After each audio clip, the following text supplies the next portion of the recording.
Присаживайтесь, пожалуйста, в Божьем присутствии. Приветствую вас любовью Господа Иисуса Христа. Благословение Божие да пребудет с вами. Сегодня я бы хотел поговорить, и тема сегодняшней проповеди – это два поцелуя. Один поцелуй без любви, второй поцелуй без слов.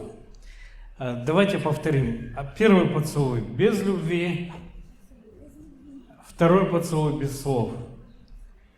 Плохо кончилось и то, и другое. Когда мы читаем Священное Писание, и мы видим момент, когда пришли для того, чтобы Иисуса Христа в Гефсиманском саду взять под стражу, мы себе трудно можем представить, что, вот представьте, одномоментно в этом небольшом поселении, в этой небольшой улице собралось больше 500 мужиков. Вот представьте себе, мужчины с кольями, с пиками, с мечами. Вы знаете, несколько раз у соседей какое-то веселье такое нескучное проходило, и ты смотришь, там человек, если 10 зашло, потом весь дом ходуном ходит, а тут 500 человек. И у них было опасение, в то же время в Иерусалиме не было ни света, ни подсветки, ни неоновой, никакой. И когда они приходили, для того, чтобы потеряться, вот для этого нужно было просто один шаг в тень сделать, и все, тебя уже не найдут. Поэтому они такой огромной толпой пришли, они боялись, что народ поднимется, они боялись восстания, для них это была точка страха. 500 человек. Но впереди шел один, имя которого перевести на русский язык будет как Эйхуд, герой. Или тот, кто попадает в цель, вот тот, кто точно попадает в цель. И он шел, и для того, чтобы точно не ошиблись вот эти 500 человек, он подошел, обнял и поцеловал Иисуса Христа. Вы знаете, я хотел задать вам вопрос, как теолог теологам. Как вы считаете, если бы Иуда Христа не принял, распяли бы Христа? Да, конечно, без вариантов, 100%. Я не знаю, как у кого, в моей Библии написано «Агнец, закланный от создания мира». То есть, прежде чем появился мир, в Божьем промышлении, в Божьем промысле Христос уже совершил свою жертву. Это удивительно. С чем это можно сравнить? Вот представьте, ребенок только родился, еще в садик пошел, а родители уже продумывают для него институт, куда он поступит. Или еще какие-то вещи. Но это замысел не человеческого отца или матери, это замысел вечного Бога, который превыше всякого понимания, всякого восприятия, какое только возможно. Это замысел Всевышнего. И Иисус был заклан до того, как появилась земля в Божьем промысле. И потом все пророки Ветхого Завета, о которых мы только читаем, они говорили о том, что он родится от девы. Почему? Потому что в Божьем промысле уже так. Когда Адам и Ева, они согрешили, когда они вкусили плод, Бог не удивился. Бог не был шокирован тем, что человек упал. Почему? Потому что Иисус Христос заклан от сотворения мира. Наш Господь жив. Когда ты упал, когда в твоей жизни произошли трудные моменты, ты не удивишь этим Бога. И не будет такого момента, что, знаешь, ангелы в шоке, служители в шоке, Бог глаза отводит от тебя. Такой грех сказал, о котором никогда до того не слышал. У Бога милость превыше небес. И насколько важно, чтобы мы вот в это Божье присутствие вошли. И я представляю себе, вот идет 500 человек, они идут для того, чтобы арестовать Христа, и впереди, распростев объятия для поцелуя, идет Иуда,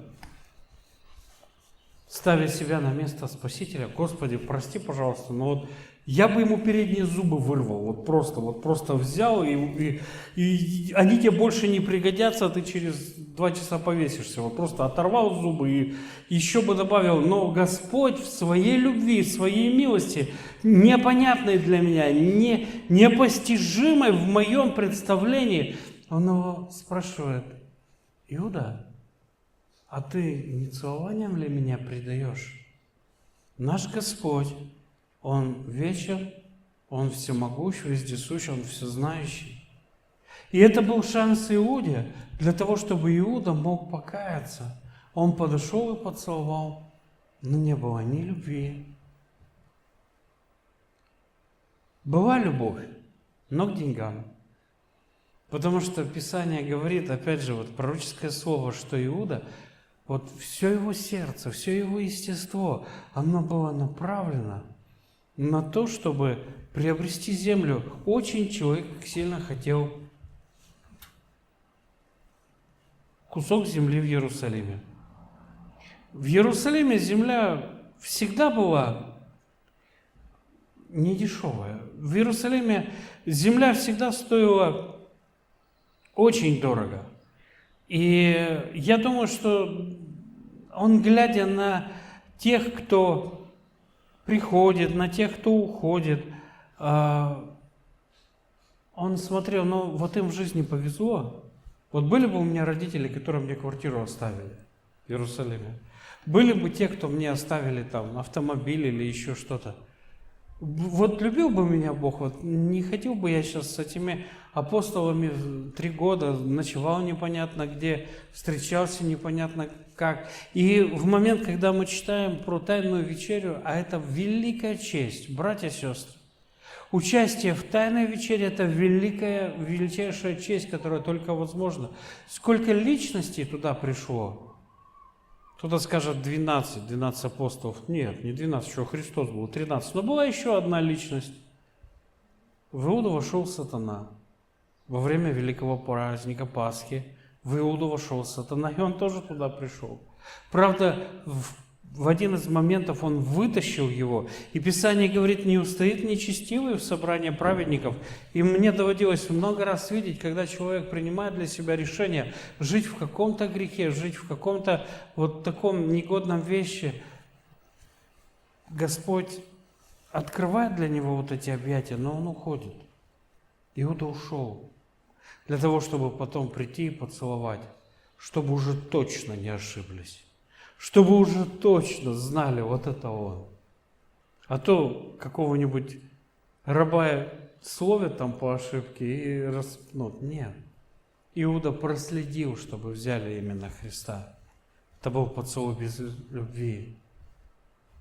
Но еще один поцелуй. Я бы хотел, чтобы мы открыли с вами 2 книгу Царств, 14 главу.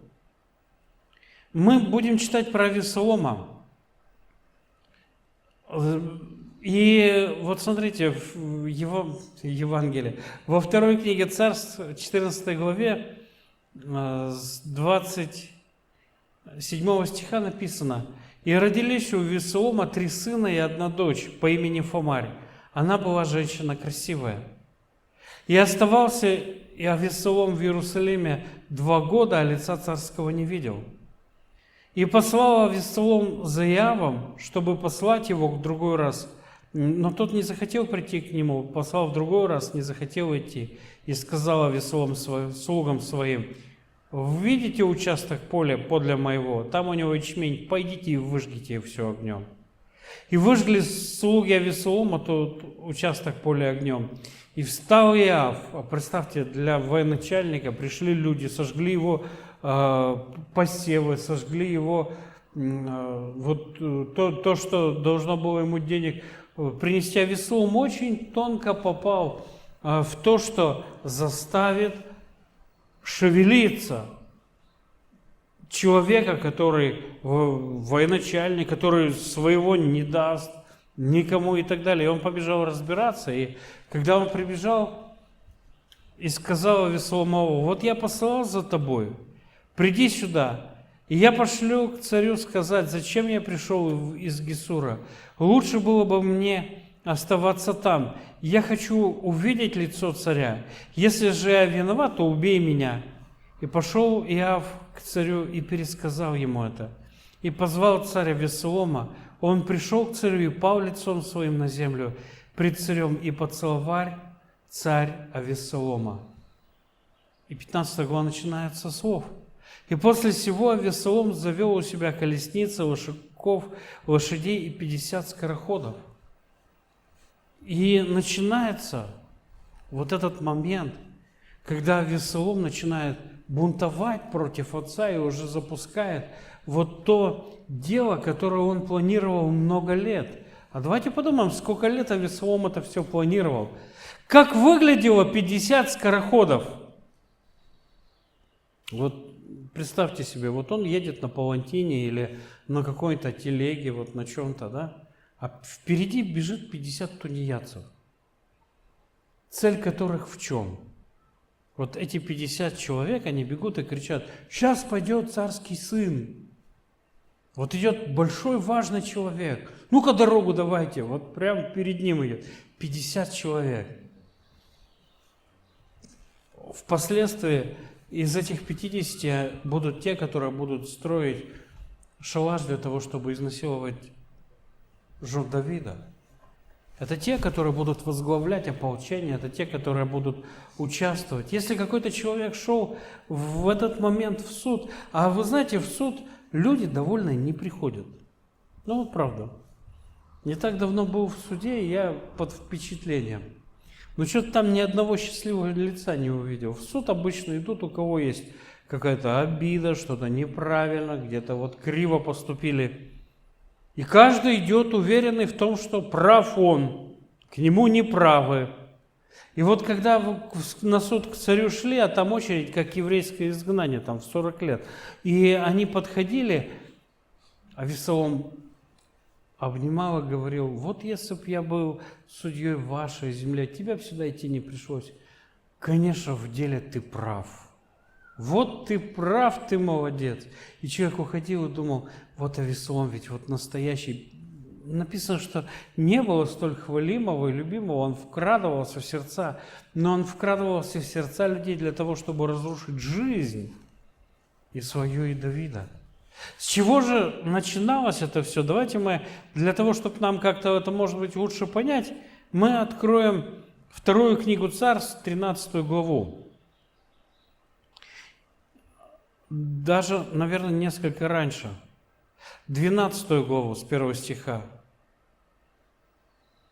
Так, извиняюсь.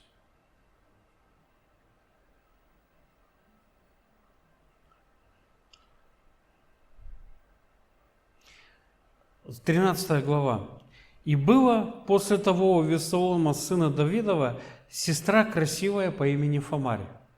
И полюбил ее Амнон, сын Давида». Для того, чтобы вот эту ситуацию нам лучше понять, я бы хотел, чтобы мы ответили на несколько вопросов. Сколько Давиду в этот момент было лет? Сколько Давиду было лет? Русик говорит 55. Бунт Авессалома произошел на 40-й год царствования Давида, то есть когда Давиду было 63 года. А до этих событий было примерно лет 6. Руся почти прав. Вот очень близко. Авессалом, он родился, и мать его была одна из дочерей правителя Сирии, с Гессура, это область Сирии. Вот я что сказал в Сирии, чтобы я сказал на Сириусе, вот нам звучит одинаково. Но от Иерусалима до Дамаска расстояние как от Иванова до Владимира, ровно, вот точно такое же, вот прям до километра такое же. А до Гессура примерно как, вот помните, когда во Владимир въезжаешь, есть там такое кафе, и там такой Змей Горыныч трехголовый стоит, и там машина летит такая, ну вот поселок, речка там, Чернодревка, вот тоже, вот такое же, вот как к этому подъезжаешь, вот до Гессура такое расстояние. она Фомарь. Вот сколько я не читал, сколько я не рассматривал, она ни разу не названа дочерью Давида. Вот смотрите, каждый раз про нее написано сестра Авессалома, сестра Авессалома. И многие считают, что Давид, скорее всего, в одном из походов в эту землю взял дочь вот этого правителя, и, возможно, что у него уже дочка была. Насколько Авессалом любил вот эту Фомарь, когда у него своя дочь родится, как вы думаете, как Авессалом назовет девочку, которая родится у него? Он также ее назовет гроздочка виноградная, Фомарь.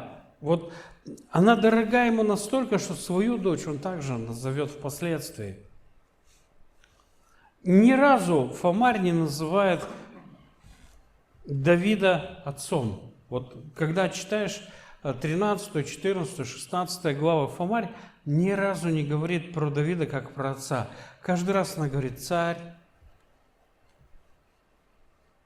сестра Авессалома и так далее. Никогда она дочерью Давида не названа. Но Писание говорит, что она была красивая видом. И Амнон, который был первенцем. То есть Амнон – это сын той самой женщины, которая была замужем за Навалом. И Фомарь, когда будет говорить о том, что не будь как один из безумных в Израиле. Вот безумным называли первого мужа Авигей. То есть его прозвище, его, так скажем, второе имя было безумец, Навал. И она говорит, ты таким не будь. Вот, давай. Они вот по крови-то они не сильно родственники. То есть не факт, что отец один, матери точно разные. И она говорит, поговори с отцом, он с твоим отцом. Вот она не говорит с ее. А он отдаст.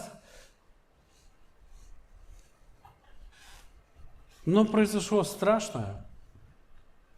И Амнон, который, по сути, он был старшим сыном в доме Давидовом. Как вы думаете, если бы встал вопрос о царстве, кто бы стал царем после Давида? Вот не случись вот этого всего. Его смотрели, его видели как будущего наместника царя, вот тот, кто станет на его место. И я скажу, что это была бы трагедия, если бы человек с наклонностями насильника стал царем Израиля в будущем. Это был бы ужас, это была бы катастрофа. На него смотрели, и поэтому, когда спустя время была стрижка овец, и Авессалом сказал, пусть хоть он придет. Весь царский двор пусть придет. Нет, нас слишком много. Пусть он придет. Он будущий наместник царя. Естественно, пусть он пойдет. Но я попрошу вас дома самим прочитать вот эту главу. И посмотрите, я перелистну до 20, до 20, 13 глава, 20 стих. «И сказай ей Авессалом, брат ее, не Амнон ли, брат твой был с тобою? Но теперь молчи, сестра моя. Брат, не сокрушайся сердцем твоим об этом деле. И жила Фомарь в одиночестве в доме Авессалома, брата своего». И дальше смотрите. Вот стих, отрывок, который очень тяжело читать. И здесь написано: «И услышал царь Давид обо всем этом, и сильно разгневался. Авессалом же не говорил с Амноном ни худого, ни хорошего, ибо возненавидел Авессалом Амнона за то, что обесчестил сестру его». Что сделал Давид? Он был огорчен, он был раздражен, но не сделал ничего. В его сердце было вот этот момент возмущения, но за ним не последовало никаких действий, никакое. Он не отрешил Амнона от царства, от первородства, хотя мог бы. Он не сделал ничего. И Слово Бога говорит, через 2 года было стрижение овец у Авессалома в Алгацоре, что Ефремий позвал Авессалом всех сыновей царских. Вот опять же, когда мы читаем этот стих, мы, может быть, не до конца понимаем, что значит была стрижка овец. Как вы думаете, сколько лет было Авесолому? Давиду где-то 57 лет. А Авесолому сколько лет было? Авесолом родился после того, как он уже переехал в этот город, где царствовал, будучи царем. То есть Авесолому было меньше 30 лет, ему было 20 с небольшим. И представьте, в 20 лет у него есть собственный участок, у него есть собственные овцы. 2 года он обустраивает это все. Но мысли заняты не своим домом. Мысли заняты той обидой, которую ему причинили. И вот тут у него появляются отроки, появляются люди, готовые убивать. Они как магнит стягиваются вокруг Авесолома. Он формирует, когда в сердце у человека есть гнев, есть обида, есть непрощение. Подобное, оно соединяется с подобным, так ведь? Вот если человек благовестник, к нему благовестники приходят. Вот они рядом, им хорошо радоваться. Если человек, допустим, служитель рядом. А если сердце наполнено обидой и злобой, его не радует собственный дом, его не радует стрижка овец, его не радует общение с царем, его не радует его положение. Почему? Потому что в его сердце есть обида, но нету в течение 2 лет решения. В течение 2 года, ведь это очень много по тем временам. И пришел Авесолом к царю и сказал: вот ныне стрижение овец у раба твоего. Пусть придет царь и слуги его с рабами твоими. Но царь сказал Авесолому: нет, сын мой, мы не пойдем. Все, чтобы не быть тебе в тягости, сильно упрашивая его Авесолом, он не захотел идти и благословил его. И сказал Авесолом: по крайней мере, пусть придет Амнон, брат мой. И сказал ему царь: зачем ему идти с тобой? Но Авесолом упросил его, и он отпустил Амнона и всех царских сыновей. Авесолом же приказал отрокам своим, сказав: смотрите, как только развеселится сердце Амнона от вина, я скажу вам, поразите Амнона, тогда убейте его. Убить брата. И держать рядом с собой людей, готовых убивать. Для 20-летнего парня. Для него было бы нормально, если бы он себе машину купил. Какую-то, не знаю, там, колонку, магнитофон, бассейн выкопал. Но вот эта обида, которая годами, она разъедает сердце, и с ней не работают, ее не вычищают, как вычищают кариес из зуба. Эта обида, она остается, и она разрушает душу. И вот уже рядом отроки, готовые убивать. И в один момент, когда Авесолом сказал, они кинулись и убили. Даже глаз не дернулся. А Авесолом убежал в Гесур. И я читаю 38 стих. Авесолом убежал и пришел в Гесур и пробыл там 3 года. Давайте посчитаем. 2 года он продумывал, как убить. Вот все его мысли были заняты тем, как отомстить. 2 года. И в течение этих 2 лет у него не было разговора с Давидом. Он покупал овец, он строил дом, он из вот мальчишки, подростка, он стал юношей, но юношей вот этим озлобленным в памяти. И посмотрите, он прибегает к своему деду в Гесур. А Гесур, еще раз говорю, это ближе, чем отсюда Владимир. И 3 года он там. 2 плюс 3 – это 5. И в это время он продумывает, как ему вернуться, он продумывает эти обстоятельства. И после возвращения, когда наступил момент, и несколько раз Слово Божие говорит о том, что сердце Давида Вот первый стих 14 главы. «И заметил Иоав, сын Саури, что сердце царя обратилось к Авесолому, и послал Иоав в Фикою, и взял оттуда умную женщину». И вот этот момент, когда его возвратили, ему разрешили прийти в Иерусалим. И в течение еще нескольких лет он просто живет там. В течение этого времени у него рождаются 2 года. Лица царского не видел. У него рождается дочка, у него рождаются сына. То есть у него жизнь наполнена, и он уже живет в столице, у него вроде все нормально. Но это уже 7-й год, когда Давид ничего не предпринимает. 7 лет. 7 лет. Нету момента, когда отец с сыном сели друг напротив друга и глаза в глаза поговорили вот по-честному. Давиду уже 63, а Авесолому уже ближе к 30. И вся взрослая жизнь Авесолома, она прошла в этих муках души от обиды, от совершенного преступления. Дочку свою он называет Фомарь. И после этого мы читаем о том, что Давид и Авесолом встретились, они даже поцеловались, но мы не видим,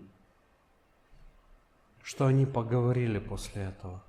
И Авесолом заводит вот этих 50 скороходов. Давид не отягощает ему вопросами: зачем это тебе? Он лезет под кожу каждому идущему в Иерусалим. Для Давида не так важно, что происходит. Но Давид уже израненный, у него уже возраст, ему уже 7-й десяток, он покалечен. Он не на берегу теплого моря провел свою жизнь, он провел ее в битвах, он ранен, он бит многократно, он в пещерах себе отстуживал поясницу. Но в этот момент его сын все глубже и глубже проникает в сердце. Давид не разговаривает с ним. Любил ли Давид Авесолома? Я думаю, еще как. Представьте, когда уходили войска для разгрома этого бунта Авесоломовского, Давид не говорил: слушайте, захватите у них казну, слушайте, поберегите людей. Нет. О чем у него сердце болело? Сохраните отрока Авесолома, сберегите его. Может быть, в сердце Давида в этот момент был момент: все-таки мы поговорим с ним. Прошло уже 8 лет почти. Братья и сестры, 8 лет. Авесолом был 20-летним мальчишкой, сейчас ему 30, и он бунтует. Сейчас уже эти отроки на крыше дома Давида ставят эту обзорную площадку и делают насилие так, чтобы визг и вой навсегда отрезал этот путь к примирению, потому что дьявол зачастую он делает так, чтобы люди не могли примириться, чтобы эта боль в памяти, она отравляла, чтобы боль в памяти разжижала это все. Я хочу вернуться к началу проповеди. Посмотрите, когда Иуда пришел ко Христу и вытянул свое лицо для поцелуя, что сделал Иисус? Иисус начал с ним разговаривать. Иисус начал задавать ему вопросы. Иисус начал обращать эту душу, и это был его выбор. Сегодня я хочу, чтобы мы посмотрели, в этом моменте, чтобы мы посмотрели на себя. Чтобы в этом моменте мы посмотрели на свое сердце, на свою душу, на свое хождение пред Богом. Братья и сестры, нет ли в моем сердце этой многолетней обиды на того или другого человека? Нету ли в моем сердце вот этого разочарования, которое мы вроде пустили на какое-то время, и казалось, что ненадолго оно побудет, вот как бы оно пройдет, вот я сейчас подуюсь, а потом как прощу, но год за годом проходит, и вот эта боль в сердце, она становится глубже. Вот эти бесконечные диалоги, они отравляют еще сильнее. Слово Божье говорит четко и ясно. Давайте мы вместе скажем: чистые сердцем Бога узрят. Чистые сердцем Бога узрят. А где градент чистоты сердца? Вот об одном из них мы сегодня с вами говорим. Сегодня мы говорим, чтобы наше сердце было просканировано на наличие вот этих серых, невидимых зон, к которым мы уже привыкли, и мы воспринимаем их как само собой разумеющимся. Если Господь сегодня говорит в ваше сердце, что для вас настал момент просить Бога о прощении для себя, о том, что сделали против тебя, в чем ты не виноват. Один из самых глупых тезисов, которые я в своей жизни слышал, когда говорят: в любом конфликте виноваты двое. Ничего подобного. Это ложь прямо из преисподней. Потому что Писание говорит о том, что обвиняющий кощунника и оправдывающий кощунника, обвиняющий невиновного, мерзость перед Богом. Кто-нибудь скажет мне на это аминь? Давайте вместе скажем: оправдывающий кощунника и обвиняющий невиновного, мерзость. Слово Божие не говорит: в любом конфликте виноваты двое. Бывают ситуации, когда человек сталкивается с агрессией против себя, против своей жизни. Он не сделал ничего, он не враждовал ни вчера, ни третьего дня с человеком, но против него вот восстали, против него надавили. А теперь давай подумаем: а в чем ты виноват? Даже думать не буду. Но есть момент, когда для нас так важно, так ценно в глубину своего сердца заглянуть с вопросом: не поселилась ли в моем сердце вот эта точка боли, вот эта гангрена, которая разъедает сердце? 8 лет. 8 лет жизни. Парня не радовало собственный дом, собственное животное, собственный бизнес. Его не радовало жить в Гессуре, в очень курортном, теплом месте, быть родственником правителя. Его не радовали перспективы жизни в столице, о чем мечтали многие, и это было абсолютно недостижимо для простого смертного поселиться в Иерусалиме, овладеть там какими-то территориями, еще что-то. Это было невозможно. Его сердце снова и снова переживало: меня оскорбили, мою сестру обидели, царь не реагирует. Вы знаете, в Писании написано: проклят всякий, висящий на древе. И в жизни Авессалома настал момент, когда он оказался в этой чаще. Когда волосы, которыми он гордился, они запутались, и он повис на них. И сам Бог, Он с неба, Он показал вот эту позицию о том, что он проклят. Он рожден для того, чтобы в его жизни было благословение. Он рожден для того, чтобы в его жизни был успех. Чтобы он многого смог достигнуть. Но обида, которую он заключил в своем сердце, она сделала его синонимом проклятия, висящим между небом и землей. Сегодня я бы хотел, чтобы мы молились о себе. Чтобы сегодня мы протестировали, просмотрели закутки своего сердца, чтобы нам быть в свободе.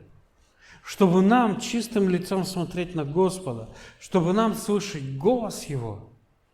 И единственное, что мы можем сделать для этого, это просить, чтобы Господь дал нам силы простить, развязать узлы. Господь говорит, не мстите за себя, возлюбленные, аминь. Не мстите. А Авесолом годами складывал пазлы, атаки, мести, отмщения. Это привело его к тому, что он повис. Есть такие моменты, когда кто-то причинил боль, и человек думает, я куплю машину круче, чем у него. Вот он тогда увидит. Я дом построю больше. Я еще что-то. И тратят свою жизнь не на то, чтобы ходить в Божьем присутствии, а тратят годы для того, чтобы доказать свою состоятельность выше. Мне несколько раз доводилось общаться с людьми, которые значительно ниже тебя ростом, но смотрят на тебя свысока. Я даже не знаю, как это возможно. Это какая-то оптическая дисфункция, это ненормально вообще. А это конкуренция. Там, где есть конкуренция, там нет Божьей любви. И в сегодняшнем дне, братья и сестры, я бы хотел, чтобы мы подняли наши глаза на Иисуса Христа, на Голгофский крест, потому что в Нем спасение. Аминь. Он освобождает от порочной совести. Он дает радость жизни. Время развязывать узлы. Давайте встанем для молитвы. Дорогой Господь, во имя Господа Иисуса Христа, сегодня мы предстоим пред Тобой, вечным, святым, праведным, любимым нашим Царем и Спасителем. Божий сил, я прошу Тебя, благослови нас. Благослови нас, Господь, укрепиться Твоей благодатью. Благослови укрепиться Твоей победой. Господь, я прошу Тебя сегодня, пройди Духом Святым, предам Церкви воскресения. Господь, и тех, кто смотрит в трансляции, коснись, Господь, дорогих сердец. Боже, если есть, Господь, какая-то вот эта Авесоломова печать, печать боли и обиды, которая годами хранится и вынашивается, я прошу Тебя, даруй победу. Даруй, Господь, свободу от этого. Господь, мы не позволяем нашему сердцу завести такую потаенную комнату, в которой бы вот эта неприязнь и обида могли поселиться. На правах, потому что ей позволили. Мы не позволяем. Господь, если кто-то потерпел неудачу из-за вмешательства другого, когда подсидели на работе, Господь, и это уже годами тянется в памяти, Боже, я прошу Тебя, даруй, Господь, развязать узел.